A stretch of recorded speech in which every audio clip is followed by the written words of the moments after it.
belajar mendengar dan menaati firman. Refleksi pagi 851. Apa yang membedakan antara orang yang sungguh-sungguh dan orang yang tidak sungguh-sungguh percaya kepada Allah? Mari dengarkan perkataan Kristus di Yohanes 8 ayat 47. Barang siapa berasal dari Allah, ia mendengarkan firman Allah. Itulah sebabnya kamu tidak mendengarkannya, karena kamu tidak berasal dari Allah. Saudara-saudara, mendengar dan menaati firman Allah adalah ciri utama apakah seseorang percaya kepada Allah dengan sungguh hati atau tidak. Hanya mereka yang telah menerima kelahiran baru dalam kerajaan Allah melalui iman dalam Yesus Kristus sajalah yang berasal dari Allah. Bila manusia tidak mau mendengarkan suara Kristus, dengan tegas Kristus menyampaikan bahwa mereka tidaklah berasal dari Allah. Saudara-saudara, kemauan untuk mendengar dan menaati Yesus Kristus adalah hal yang sangat mendasar dalam iman Kristen. Karena Yesus Kristus dan Allah Bapa mempunyai kesatuan dalam kehendak, maka segala perkataan Kristus adalah perkataan Allah sendiri. Perkataan Kristus memang adalah kebenaran yang sejati. Inilah keyakinan iman yang seharusnya ada pada setiap orang Kristen. Hanya saja, di tengah masyarakat masa kini yang serba modern dan bebas, seseorang yang menaati sebuah otoritas iman seperti ini seringkali dicemooh dan dilecehkan. Oleh sebab itu, marilah kita saling meneguhkan iman percaya kita untuk menaati segala perkataan Kristus. Melalui ketaatan, Tuhan pasti akan menjadikan kita saluran berkat.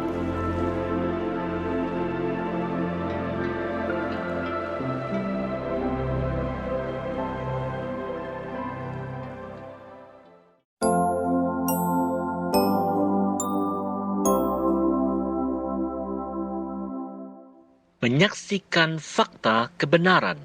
Refleksi pagi 852. Apa jawab orang-orang Yahudi atas teguran Yesus yang mengatakan bahwa mereka tidak hidup dalam kebenaran dan tidak berasal dari Allah? Mari lihat Yohanes 8 ayat 48 dan 49. Orang-orang Yahudi menjawab Yesus, "Bukankah benar kalau kami katakan bahwa engkau orang Samaria dan kerasukan setan?" Jawab Yesus, "Aku tidak kerasukan setan, tetapi aku menghormati Bapa-Ku dan kamu tidak menghormati aku." Saudara-saudara, orang-orang Yahudi bermaksud merendahkan Yesus Kristus dengan ungkapan kata orang Samaria. Bahkan, mereka menuduh Yesus kerasukan setan. Bila seseorang ada di jalan sesat, teguran yang benar memang sering membuat orang kesal dan marah. Fakta kebenaran memanglah sering menyakitkan. Saudara-saudara, karena Yesus Kristus menghormati Allah Bapa, maka Dia dengan tulus hati menegur orang Yahudi yang merasa telah hidup benar. Kehidupan mereka yang munafik itu pastilah tidak dikenan Tuhan. Mereka tidak menyukai Yesus dan tidaklah menghormatinya. Respons seperti ini tidaklah terjadi hanya di zaman Yesus saja, tetapi juga terjadi sampai masa sekarang ini. Teguran Tuhan melalui khotbah, renungan firman, ataupun dalam berbagai cara lainnya seringkali tidak disukai orang karena kebenaran firman menelanjangi kegelapan dalam diri orang tersebut. Oleh sebab itu, wahai orang percaya, marilah kita peka dan terbuka akan teguran firman. Hanya melalui ketaatan pada firman Tuhan sajalah kebenaran akan dapat ditegakkan.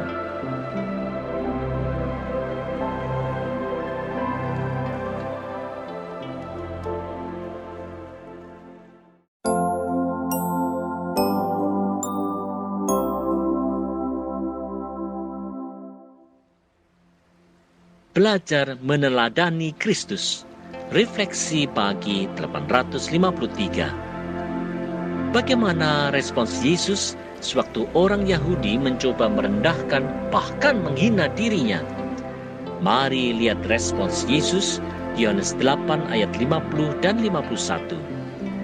Tetapi aku tidak mencari hormat bagiku. Ada satu yang mencarinya, dan dia juga yang menghakimi. Aku berkata kepadamu, sesungguhnya barang siapa menuruti firman-Ku, ia tidak akan mengalami maut sampai selama-lamanya. Saudara-saudara, karena Yesus Kristus memang telah merendahkan dirinya sebagai hamba bagi semua dan tidak mencari kemuliaan bagi diri sendiri, maka hinaan orang Yahudi tidaklah membuatnya marah. Yesus sadar betul bahwa hanya bagi Allah Bapa, Sang Hakim yang adil, segala hormat dan kemuliaan.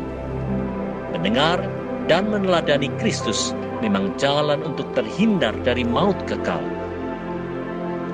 Saudara-saudara, sikap Kristus memang harus selalu menjadi pedoman hidup bagi setiap orang percaya.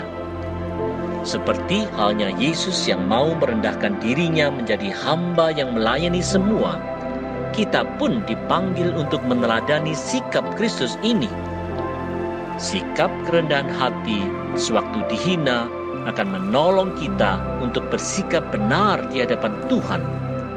Ini memang tantangan tersulit bagi kehidupan orang percaya, karena dunia sekitar kita pasti mendorong kita untuk menjaga gengsi dan martabat kita. Oleh sebab itu, marilah kita meminta kekuatan dari Roh Kudus untuk kita bisa meneladani sikap Kristus dan menaati perintah-Nya. Marilah kita menaati Kristus yang telah menghindarkan kita dari maut kekal. Janganlah kita bimbang dan ragu.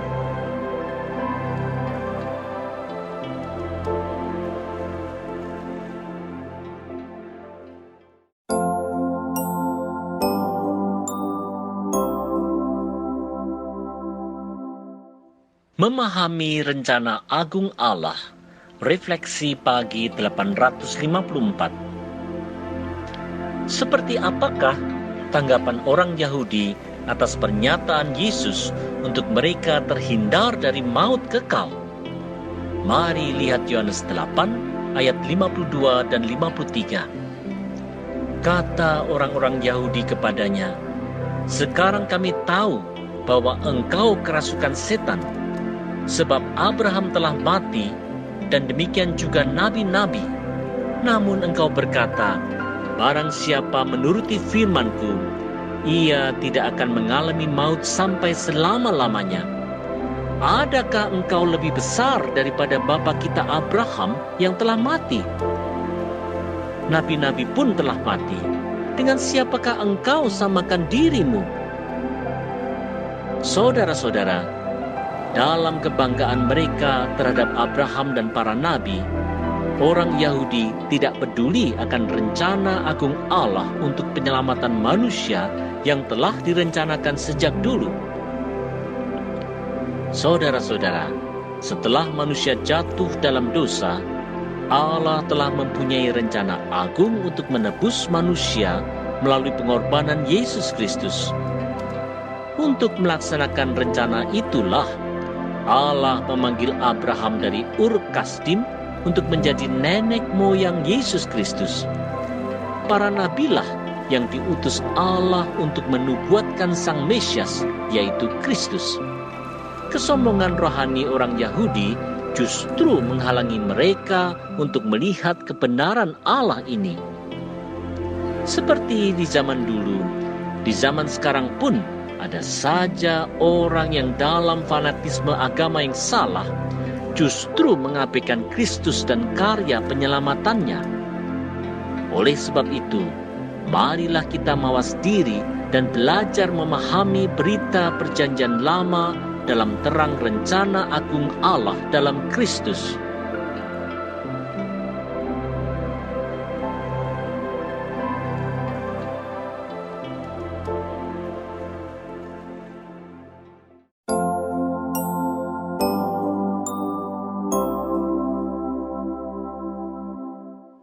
tidak bersikap sok suci.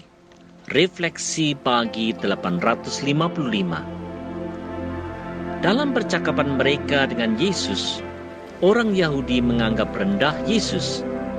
Apa jawab Yesus atas sikap mereka? Yohanes 8 ayat 54 sampai 55a mengungkapkannya. Jawab Yesus, "Jikalau aku memuliakan diriku sendiri, maka kemuliaanku itu sedikit pun tidak ada artinya. Bapakulah yang memuliakan aku. Tentang siapa kamu berkata, Dia adalah Allah kami, padahal kamu tidak mengenal Dia, tetapi aku mengenal Dia." Saudara-saudara, orang Yahudi senang bersikap sok suci dan meninggikan diri. Tetapi sikap Yesus Kristus berbeda. Ia tetap rendah hati dan mau melayani karena kemuliaan Yesus Kristus adalah dari Allah Bapa saja dan bukan dari manusia. Mengaku mengenal Allah dan merasa sok suci adalah kesia-siaan karena kemuliaan hanyalah dari Allah saja. Saudara-saudara, sikap sok suci adalah sikap yang harus diwaspadai oleh setiap orang percaya. Seperti halnya orang Yahudi di zaman Yesus yang mengaku mengenal Allah dan menganggap orang lain lebih rendah secara rohani, orang Kristen pada zaman sekarang pun bisa dihinggapi penyakit sok suci seperti itu. Spiritualitas malah akhirnya sering menjadi kebanggaan diri. Spiritualitas seseorang bukanlah ditentukan oleh keyakinan akan kesucian dirinya sendiri, tetapi bergantung kepada bagaimana dia di mata Allah. Oleh sebab itu, sebagai orang percaya, marilah kita belajar rendah hati tentang spiritualitas kita dan tidak bersikap sok suci. Marilah kita belajar dari kerendahan hati Yesus Kristus dengan tidak mencari kemuliaan diri sendiri saja. Ayolah.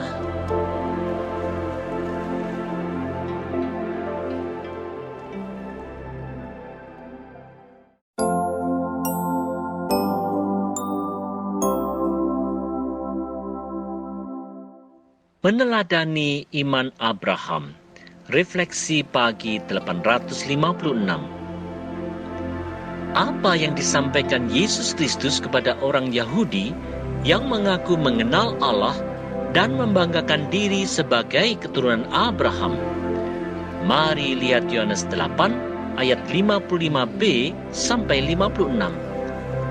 Dan jika aku berkata, aku tidak mengenal Dia, maka aku adalah pendusta, sama seperti kamu. Tetapi aku mengenal Dia dan aku menuruti firman-Nya. Abraham bapamu bersuka cita bahwa ia akan melihat hariku, dan ia telah melihatnya, dan ia bersuka cita. Saudara-saudara, tidak seperti orang Yahudi, Yesus Kristus sungguh-sungguh mengenal Allah Bapa dan menuruti firman-Nya. Tetapi walaupun orang Yahudi mengaku mengenal Allah, mereka tidak memiliki iman Abraham yang menantikan janji Allah akan kedatangan Sang Mesias.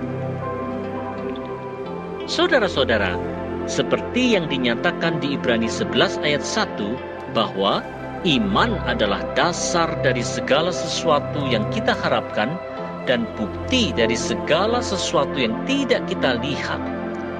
Maka orang Kristen di masa kini telah mendapatkan anugerah untuk beriman dan mengenal Yesus Kristus.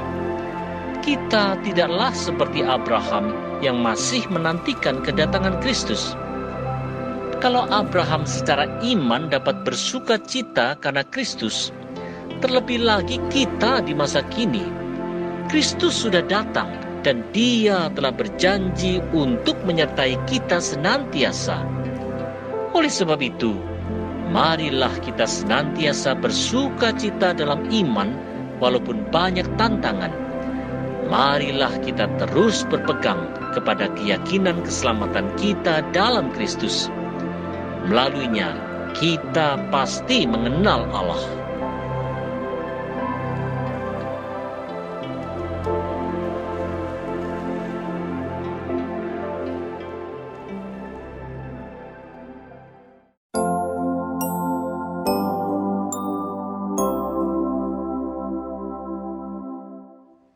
Pemahaman yang berlandaskan iman. Refleksi pagi 857. Apa tanggapan orang Yahudi atas teguran Yesus karena mereka tidak meneladani iman Abraham? Mari simak Yohanes 8 ayat 57 sampai 59. Maka kata orang-orang Yahudi itu kepadanya, "Umurmu belum sampai 50 tahun dan engkau telah melihat Abraham?" Kata Yesus kepada mereka, "Aku berkata kepadamu, sesungguhnya sebelum Abraham jadi, aku telah ada." Lalu mereka mengambil batu untuk melempari dia. Tetapi Yesus menghilang dan meninggalkan bait Allah. Saudara-saudara, karena ditegur, orang Yahudi menjadi marah dan hendak menganiaya Yesus. Walaupun orang Yahudi mengaku religius, kebencian terhadap Yesus telah menyebabkan mereka tidak mau mendengar kebenaran tentang Kristus, Sang Anak Allah. Saudara-saudara, Yesus Kristus adalah Sang Anak Allah yang telah ada sejak sebelum Abraham ada. Bahkan keberadaan Kristus adalah dari kekal sampai kekal. Karena orang Yahudi tidak mempercayai kebenaran ini, maka perkataan Kristus menjadi seperti bualan semata dan bahkan dianggap telah menista agama mereka. Tak heran mereka menjadi marah dan hendak menganiaya Yesus. Iman percaya pada Kristus memang merupakan landasan untuk memahami makna ajaran Kristus dengan sesungguhnya. Tak heran di Yohanes 3, Nikodemus, seorang ahli Taurat, tidak memahami ajaran Yesus. Oleh sebab itu, marilah kita sungguh percaya pada Kristus, maka kita akan memahami ajarannya dengan sesungguhnya. Ayolah